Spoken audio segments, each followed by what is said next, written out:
What's up, guys? Welcome back to another pristine production tutorial here. Shout out to my growing subscribers here. I'm down to 158. Keep it coming, guys. Be sure to check out my new soca remix featuring Diana Jane. Bottle Up, a soca remix. Uh, I did that in Studio One. I did some warping stuff there to speed her vocals up and get her on the time into the soca groove. And I want to invite you guys to take part in the Subscribers Mix and Master Contest Volume 2, which you email me your best mix song if you think you got what it takes. And I'm giving you the opportunity to win some free prizes. Song must include vocal. First prize winner is going to get Waves Complete 2019 Blow Your Mind mixed with Power. And this ends on number 300 subscribers. Second prize winner is going to get a Kai Complete Drum Kit here. Contact Library and Contact Player 6. This is the drum kit library for Contact. And also, I want you guys to support and start up because I'm not going to start the show until I get some stems for you guys. Producers Village, which you joined by sending your stems to my email. And let me know what your challenge is, what you've been, what's been giving you trouble. Maybe the guitar is not fitting right. I can use your stems and go live and find a solution and mix it for you. Just a basic guide idea of how you can combat everyday mixing challenges. So we do mix session tips and solutions. Producers Village. So if you do trap, hip hop, dancehall, reggae music, pop music, whatever, techno, let me know and I'll be happy to help. So, but let's get down straight to it. And we're going to be talking about creating depth in your mix here. And I'm going to be talking about plugins like from the Eventide and why you use certain analog plugins. I'm talking about stuff like from T-Rax here. And let's dive right into it. So I'm going to play this tune here. It's a basic soca track, and I'm going to break down and show you how we create depth, meaning like mixing 3D. You have something at the back, you have something at the left. You might say, Ray, it's all about panning. True, but a reverb and different routing and EQ mixing create depth in your mix. So let's play the track here.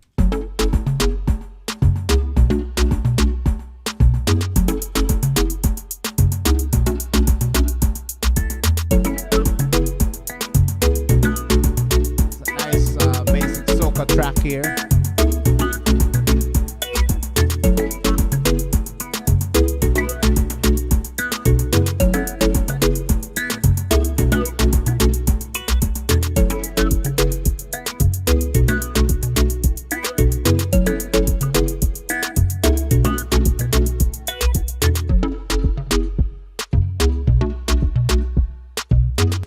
So let's break it down. So I have three keyboards here. The Element from Waves. I have an instrument here from Certified from Studio Link. A pluck instrument here. I have the bass, which I made like a 808 from Serum. And I'm using the JV 1080 module here. So first thing is first, right? So when you have your sound here, I'm going to turn off the inserts on this thing. This is what I started out with.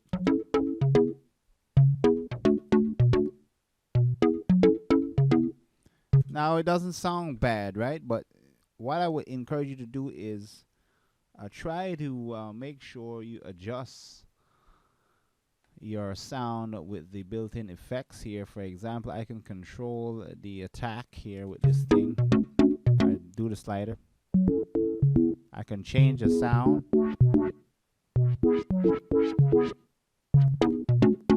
To a pluck, I can change it.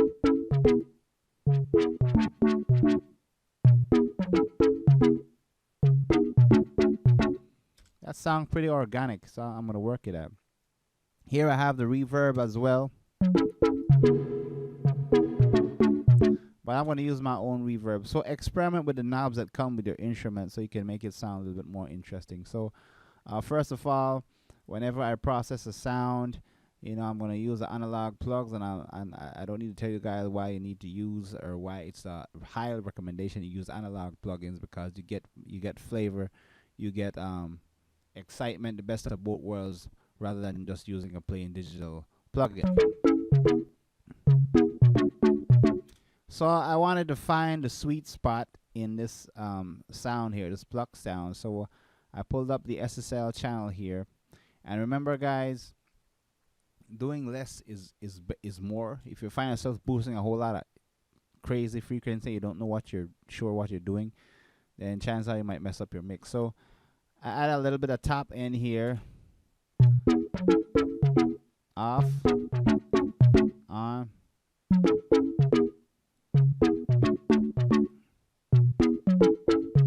and let's roll off a little bit of the low end here.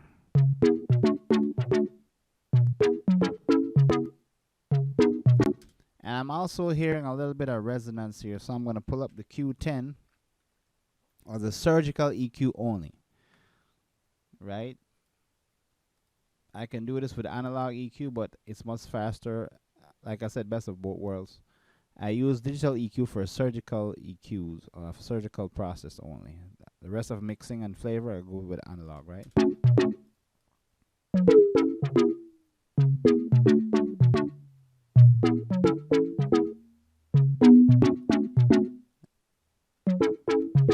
Let's take out that right there. So we started from a dull sound to a little bit brighter sound, and I'm gonna send that to a reverb here from Eventide. It's the T-verb. And what I like about this thing here, I can pan the reverb left and right here, and I'm gonna send the sound to it. Let me unmute. So that's the before, and this is the after.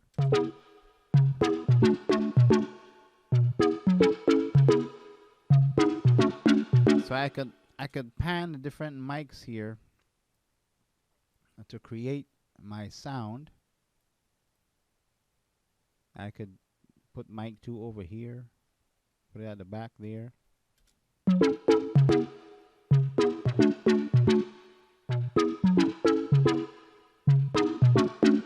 The point is, sorry, I'm creating depth.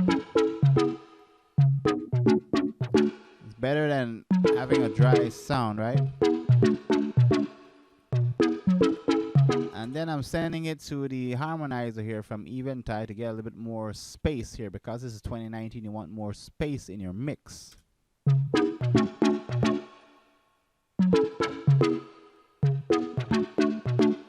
So already I'm liking what I'm hearing here. I went from this to a sound with depth, and it sounds like, I already sound like a song I want to hear. So, and then I'm gonna go now to the certified model here, module that I did a pluck instrument here.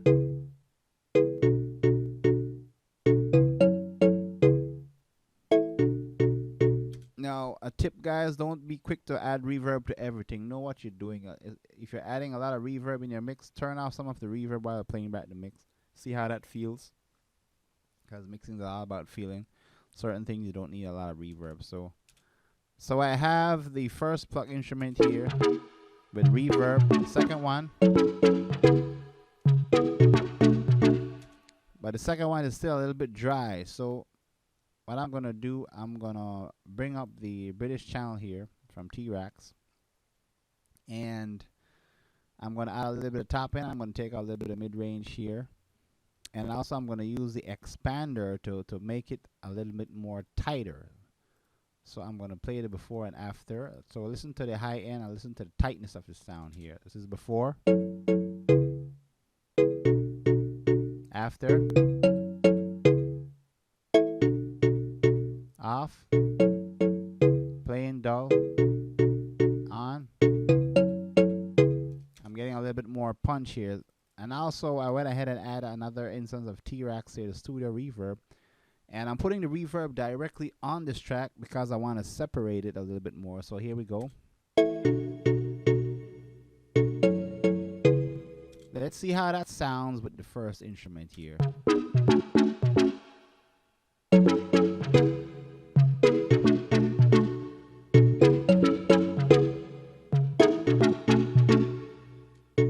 I can play along with the mix now.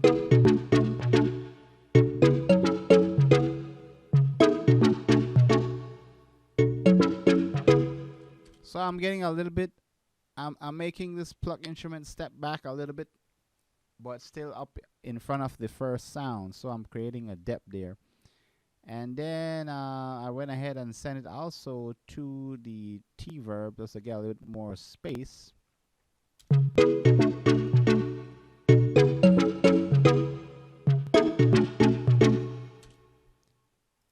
And here I brought in the bass from Serum. And let's play it without.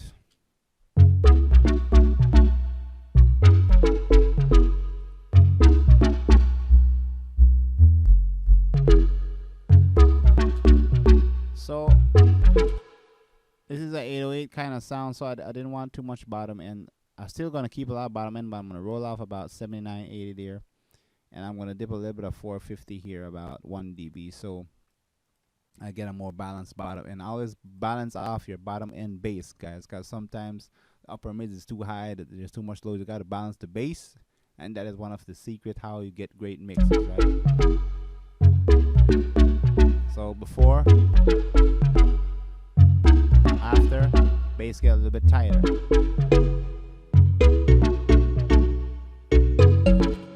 So once I did that, I'm ready to go ahead and hit up my drums here. So I'm using the NLS.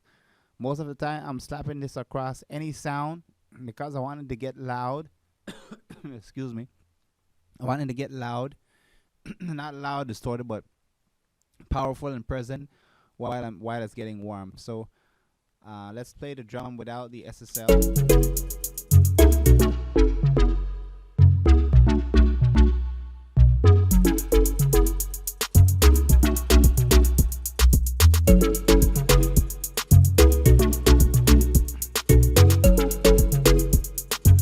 Watch what happens when I add SSL.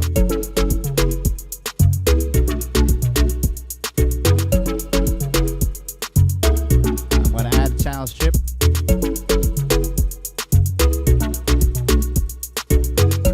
So the NLS saturation is already doing what you call it's bringing the drums forward, right? So I'm creating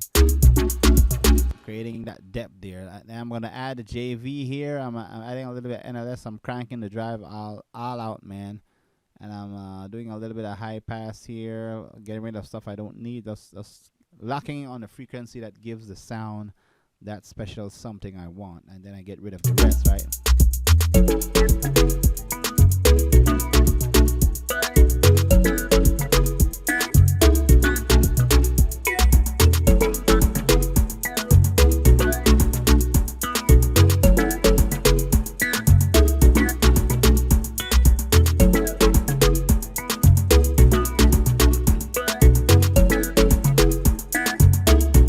Top it off, I'm doing a little bit of pre-mastering here. So this track is ready for an artist, is ready for, you know, this is ready to send to an artist so they can write the song to. It's an inspired sound. So what we learned today, you know, by first of all, making your sound using the onboard EQ and knobs that manipulate, that alters the sound, to change the attack and release and sustain, gives it a tighter sound right off the bat. You can start off by doing that. And then we learned that using analog EQ and plugins give it more vibe, a little bit more warmth, and also using reverbs that models off the analog stuff, put it in a depth, and you can use different plugins to your advantages. Use stuff like the expander, and creating a depth in your mix. So you send that to one of your soca artists, and they say, man, I'm ready to write a song for this, man. Sing something dope. So I'm going to stop there, and I want to encourage you guys once again to subscribe to my page if you haven't already, and you have the opportunity to join and go on the contest here, Volume 2. Send your best mix songs, and also my upcoming show here. Join and send your stems to my email, and we can talk about how I can find a solution for you and make those elements fit that you might be struggling with. Producers Village. So I'll catch you on the next one, guys. Peace out.